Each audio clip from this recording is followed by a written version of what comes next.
ያለ ጦርነት መኖር የማይችለው ህወሓት ለሰላም የተከፈቱትን በሮች ሁሉ እየዘጋቸው ነው።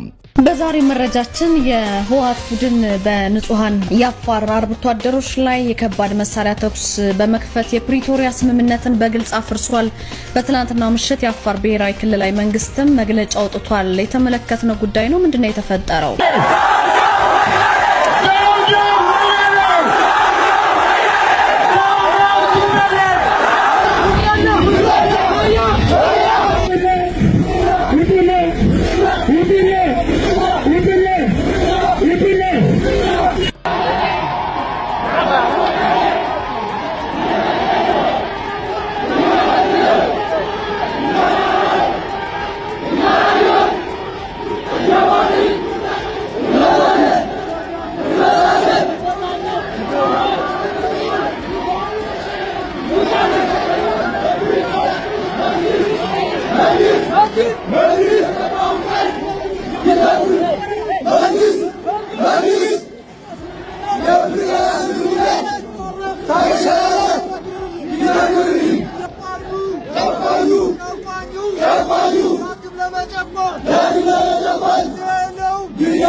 ወደ ሙሉ ጦርነት ውስጥ ገብተናል።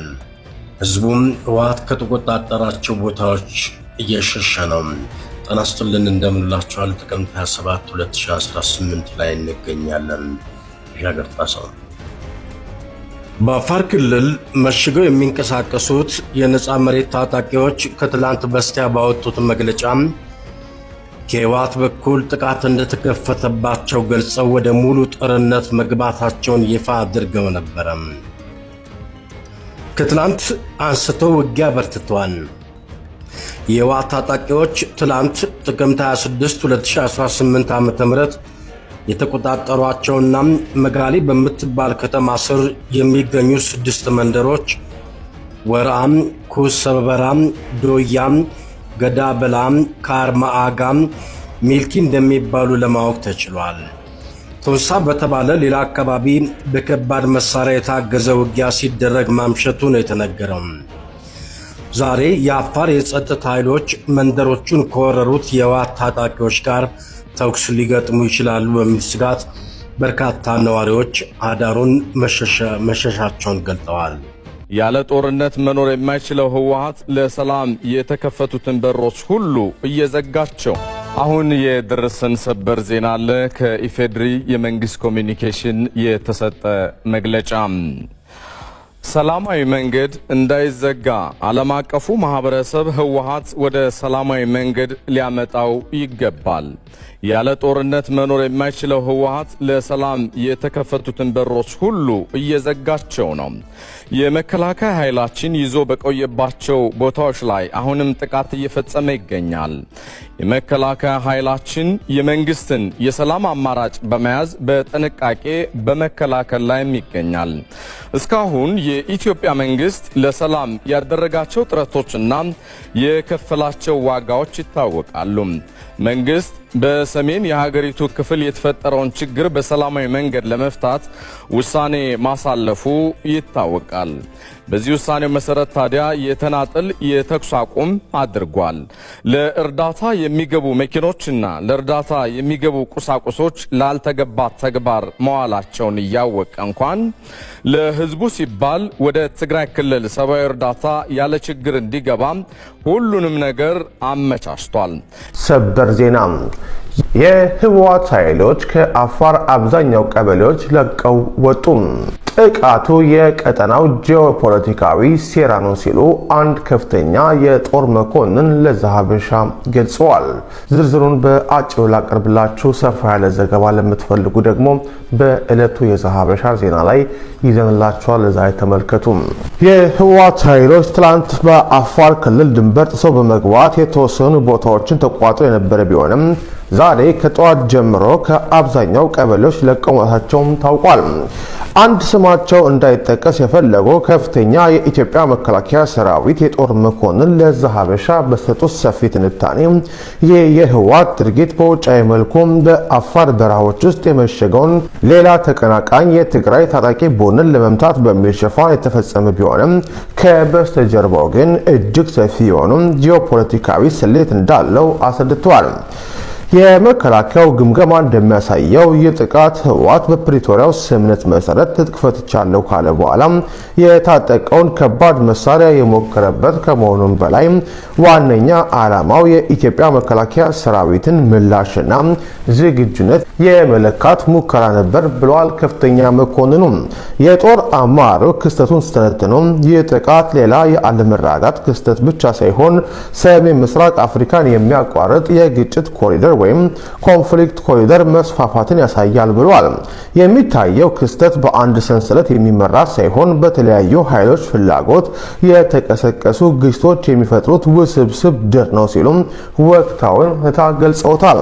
ከፍተኛ መኮንኑ የግብጽ ውጭ ጉዳይ ሚኒስትር ካይሮ በቀጠናው ያላትን ተጽዕኖ ለማስጠበቅ ሁሉንም መሳሪያዎች ትጠቀማለች ማለታቸው በቀጠናው የውክልና ጦርነት መኖሩን በግልጽ ያሳያል ብሏል። ይህም የሚከተለውን ስትራቴጂካዊ ሉፕ እንደፈጠረ አስረድቷል። አንድ ግብጽ ከኢትዮጵያ ጋር ከፍተኛ ግጭትን ለማስወገድ ኤርትራን እንደ ተኪ ወይም ፕሮክሲ አድርጋ ለመጠቀም ትፈልጋለች። ሁለት ኤርትራ በገዛ ግዛቷ ጦርነትን ለማስቀረት ጥራለች። ይህም ግፊቱን ወደ ትግራይ ክልል እንዲያመራ አድርጎታል። ሶስት ህወሓት ግጭቱን ከዋና ማዕከሉ በማውጣት ወደ ጎረቤት ክልሎች አፋርና አማራ ለማስፋፋት ያለመ ይመስላል። አራት ኢትዮጵያ የግዛት አንድነቷን የጠበቀች እነዚህን ሁሉ የተለያዩ ግዛቶች ለመቆጣጠር ትታገላለች። የጦር አመራሩ ይህ ጥቃት የተፈጸመበት ጊዜና መቼት ክስተቱን በቀጣም ከቀጠናው ኃይሎች ጋር እንደሚያቆራኘውም ገልጸዋል። ጥቃቱ የተፈጸመው የኤርትራው ፕሬዝዳንት ኢሳያስ አፈወርቂ ከካይሮ ከተመለሱ ከአንድ ቀን በኋላ መሆኑም የኢትዮጵያው ጠቅላይ ሚኒስትር አብይ አህመድ ኦክቶበር 28 2025 ለፓርላማ ንግግር ካደረጉ በኋላ መሆኑም እንዲሁም የግብጽ ውጭ ጉዳይ ሚኒስትር ኢትዮጵያ እስከ ፍርድ ቀን ድረስ ወደብ አልባ ሆና ትቀጥላለች ሲሉ ከዛቱ ከ24 ሰዓት ባነሰ ጊዜ ውስጥ መሆኑም የአዲስ አበባ አስመራና ካይሮ የጋራ ትስስርን በግልጽ ያሳያል ሲሉ አስረድተዋል። የጦር አመራሩ እንደሚሉት የግብጽ እጅ በዚህ ሁኔታ ውስጥ ድንገተኛ ሳይሆን ለዓመታት ሲዘጋጅበት የኖረ ነው። የዚህ ዜና ሰፊ ዝርዝር ከዕለቱ የዛሀበሻ ዜና የተመለከቱት ዛሀበሻ 251 የሰሜን ኢትዮጵያውን ጦርነት ያስቆመው የፕሪቶሪያው ስምምነት ከተፈረመ ከሰሞኑ 3 ዓመታት ሞልተውታል። ይሁንና የስምምነቱ ይዘቶች ይልቁንም ሙሉ በሙሉ የመተግበር አለመተግበራቸው ጉዳይ ማነጋገሩ እንደቀጠለ ነው። የኢፌዴሪ መከላከያ ሰራዊት የሰሜን እዝ ጥቃት ማስታወሻ መርሃ ግብርን ሲያካሄድም በስምምነቱ ላይ ሰፍረው ያሉ ነገር ግን ከስምምነቱ ውጪ የተፈጸሙ ጉዳዮችን ተጠቅሰዋል። ዝርዝር ዘገባው የኤርሚያስ በጋሻው ነው። የሰሜን ኢትዮጵያውን ጦርነት ያስቆመው የፕሪቶሪያ ስምምነት ከተፈረመ ከትናንት በስቲያ 3 ዓመታት አስቆጠረ። ስምምነቱ ከትግራይ ሰማይ ስር የጥይት ላንቃ ተዘግቶ እልቂት እንዲቆም በማድረጉ ብቻ ሳይሆን መሠረታዊ አገልግሎቶች እንዲመለሱ በማድረጉም ይወደሳል። ዛሬም ግን የስምምነቱ ይዘቶች ይልቁንም ሙሉ በሙሉ የመተግበር አለመተግበራቸው ጉዳይ ማነጋገሩን እንደቀጠለ ነው። በቅርቡ በሕዝብ እንደራሴዎች ምክር ቤት ከእንደራሴዎች ለቀረቡላቸው ጥያቄዎች ምላሽና ማብራሪያ የሰጡት ጠቅላይ ሚኒስትር አብይ አህመድም ጉዳዩን አንስተውት ነበር። ቲፒኤልኤፍ ሕጋዊ ምርጫ አላደረገም። ሕገ መንግሥት ሶን ያካሄደውና ያን የጨበራ ምርጫ ይሰርዝ። እሺ ይሰርዛለሁ። ሁለተኛ በዚያ ምርጫ ሲያበያ የተቋቋመው መንግስት ይፍረስ። ሕጋዊ መንግስት አይደለም።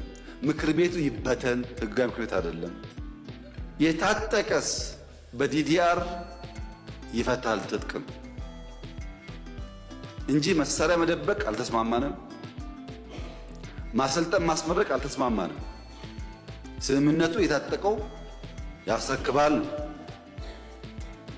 እንጂ መሳሪያ ደብቆ ማስቀመጥ ወይም በኮንትሮባንድ ለመግዛት መሞከር የሚል ስምምነት ላይ አልነበረም። አልተፈጸሙም ከሚባሉ የፕሪቶሪያ ስምምነት ይዘቶች አንዱ ተፈናቃዮችን ወደ ቀያቸው የመመለስ ጉዳይ አንዱ ነው። የፌዴራል መንግስት ተፈናቃዮች እንዲመለሱ ቦታውም ላይ ህዝበ ውሳኔ እንዲደረግ የሚል አቋም እያንጸባረቀ ነው የሚገኘው። ከስምምነቱ ተፈራራሚዎች መካከል አንዱ የነበሩት አሰፋ አብርሃ ከቢቢሲ ትግርኛ ጋር በነበራቸው ቆይታ ደግሞ ተፈናቃዮች ያልተመለሱት አሁን በኢትዮጵያ ብሔራዊ ምርጫ ቦርድ ከህጋዊ ፓርቲነት የተሰረዘው ህወሓት የትግራይ ክልል ወሰኖችን ሳናስመልስ ተፈናቃዮች አይመለሱም የሚል አቋም በመያዙ መሆኑን ተናግረዋል። የስምምነቱን 3ኛ ዓመት አስመልክተው የአውሮፓ ህብረት አባል አገራት ባወጡት መግለጫ ደግሞ ተፈናቃዮች በዓለም አቀፍ የሰብአዊ ድጋፍ ህጎች መሠረት የመመለሳቸውን ሂደት ለመደገፍ ዝግጁ መሆናቸውን ገልጸዋል። ይህ ብቻ ሳይሆን ህብረቱ ከ7ኛው አገራዊ ምርጫ በፊት የፕሪቶሪያ ተፈራራሚ አካላት ፖለቲካዊ ውይይት እንዲያደርጉ ጥሪ አቅርበዋል። እርግጥ ነው ይህን የፖለቲካ ውይይት የማመቻቸት ኃላፊነት ያለበት የአፍሪካ ህብረት እስካሁን ምንም ያለው ነገር የለም። ነገሩ ግን ከፖለቲካዊ ውይይት ይልቅ ውጥረት የሚስተዋልበት ሆኗል።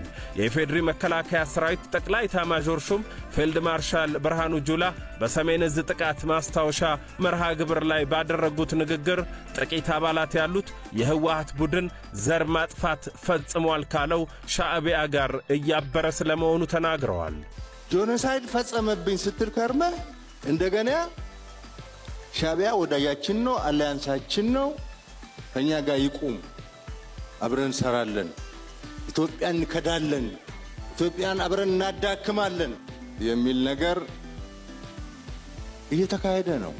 እኛ ጦርነት የምንፈልግ ሰዎች ቢሆን ኖሮ ከፕሪቶሪያ በኋላ ህወሓት የሰራቸው ትንኮሳዎች፣ እምቢባይነቶች በቂ ናቸው ወደ ጦርነት ለመግባት በቂ፣ ከበቂ በላይ።